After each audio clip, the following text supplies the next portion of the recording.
Hello friends, नमस्कार। स्वागत है आपका हमारे यूट्यूब चैनल में। फ्रेंड्स, अगर आप नए हैं तो मेरे चैनल को सब्सक्राइब कर लीजिए ताकि हमारा जो नेक्स्ट वीडियो आएगा आप तक पहुंच सके। फ्रेंड्स, कैसे हैं आप सभी? आशा करते हैं आप सब बहुत अच्छे होंगे। दोस्तों, आज का जो हमारा टॉपिक है कि एक पिता क्यों अपने बच्चे को बेचने के लिए हुआ मजबूर। फ्रेंड्स, कोई भी माता पिता कभी अपने बच्चे को बेचने का नहीं सोचेंगे, क्योंकि एक माँ खुद भूखी रह सकती है लेकिन अपने बच्चे को कभी भी बेचने का नहीं सोच सकती है।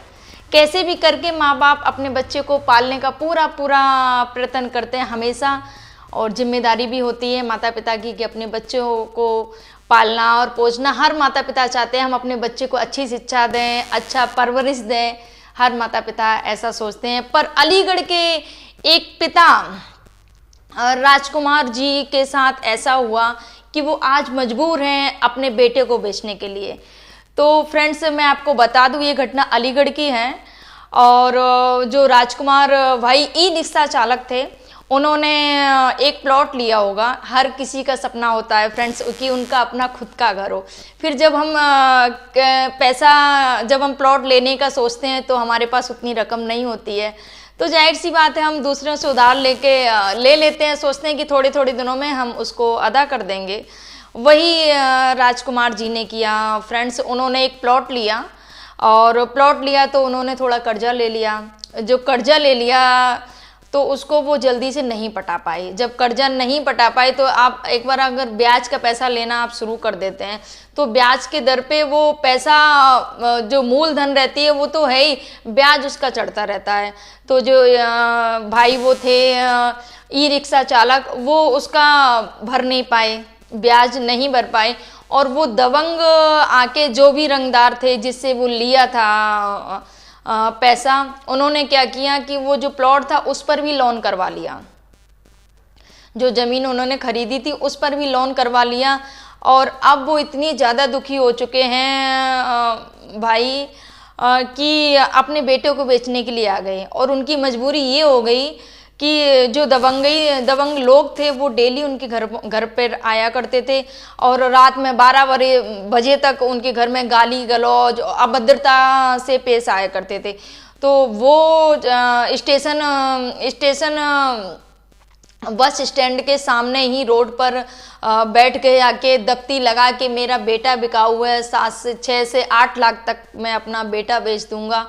और अपनी बेटी के साथ में, अपनी पत्नी के साथ में, और खुद भी वहाँ बैठे। तब राहगीरों ने पूछा क्यों आपका बेटा बिकाऊ है, तब वो रोते हुए अपनी पूरी दास्तां बताते हैं। फ्रेंड्स, मुझे तो बहुत दुख हुआ जब वो ऐसा बता रहे थे।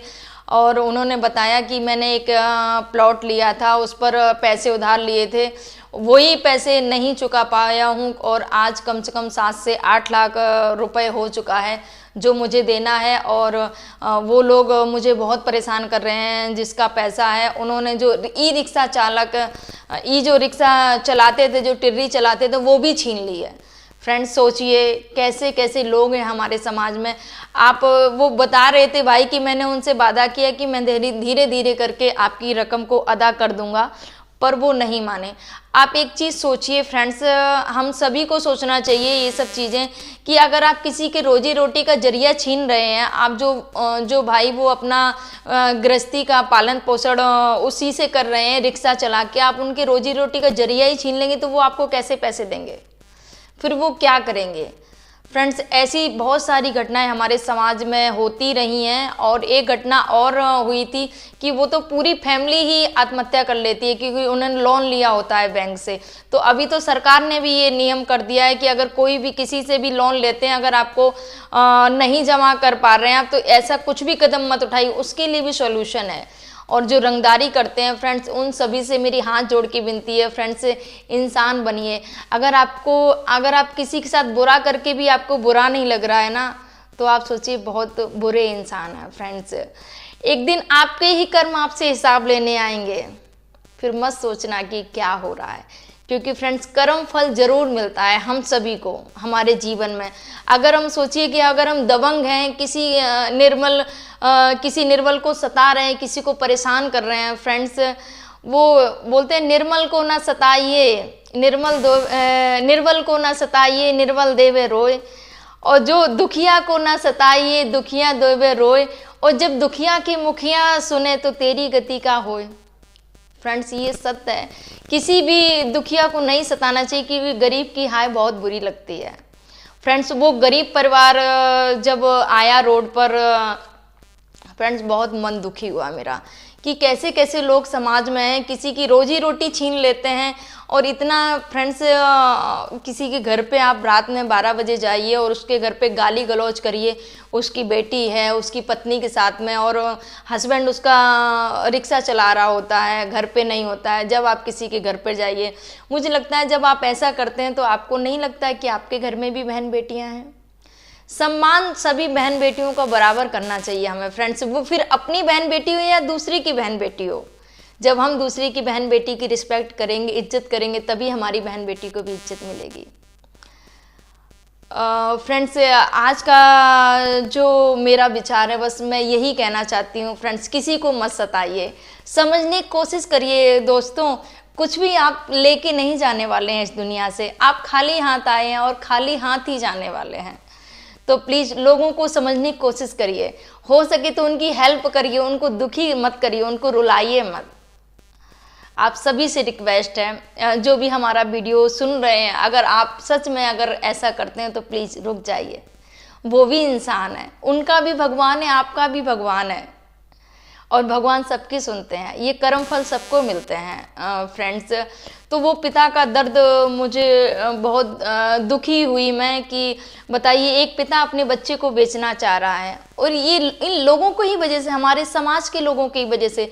शायद अगर उसकी मजबूरी समझते, अगर वो जो टिर्री चलाकर, जो रिक्शा चलाकर अपना घर का पालन पोषण कर, और सोचिए उन्होंने अगर प्लॉट लिया था तो कि उन जो लोग थे उन्होंने लोन करवा दिया उस प्लॉट पर, कैसे क्या लोन भर पाएगा इंसान। एक रिक्शा चालक कितना कमा सकता है, ये आप सभी को अच्छे से पता है फ्रेंड्स। आज वो पिता रो रहा है और इतने दुखी मन से वो बिलख रहा था कि मेरे बच्चा ले लो। सोचिए फ्रेंड्स, कोई इतना मजबूर पिता हो सकता है कि अपनी औलाद को बेच दे। और वो बोल रहे थे कि मैं अपने बेटे को बेच के जो कर्जेदार हैं उनका मैं कर्जा पटा दूंगा और अपनी बेटी को मैं पढ़ाऊंगा, दूसरा हमारे पास कोई चारा नहीं है। फ्रेंड्स, ये घटना दुखी करने वाली है। हमारे समाज में ऐसी घटनाएं हो रही हैं, और उन्होंने बताया कि हमने थाने में भी इसकी रिपोर्ट लिखाई, पर उनकी कोई सुनवाई नहीं हुई है। तो फ्रेंड्स, हम सभी का कर्तव्य बनता है कि हमें अपने मानवता दिखानी चाहिए। सबसे पहले हमें इंसान को समझना चाहिए, जो बहुत ज़रूरी है। दोस्तों, कुछ नहीं है जीवन में, खुशियाँ एक बार बांट के तो देखिए लोगों के साथ में, लोगों के चेहरे पे मुस्कान ला के तो देखिए, आपको कितना अच्छा लगेगा, अपने मन में एक खुशी मिलेगी जब आप किसी के चेहरे की मुस्कान बनोगे आप फ्रेंड्स।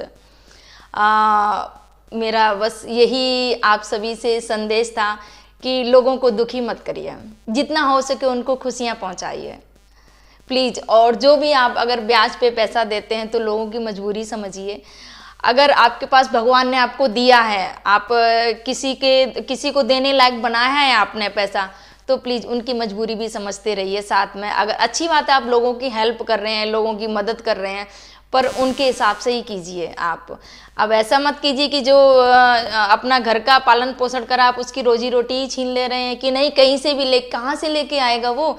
ऐसे ही लोग फिर कुछ ना कुछ गलत कर देते हैं, क्योंकि उनको पैसा चाहिए, क्योंकि उनको देना है रंगदारी को जो उनसे पैसे मांगने आते हैं। तो फ्रेंड्स, प्लीज़ लोगों को समझने का कोशिश करिए। मेरा बस यही आप सभी से निवेदन है।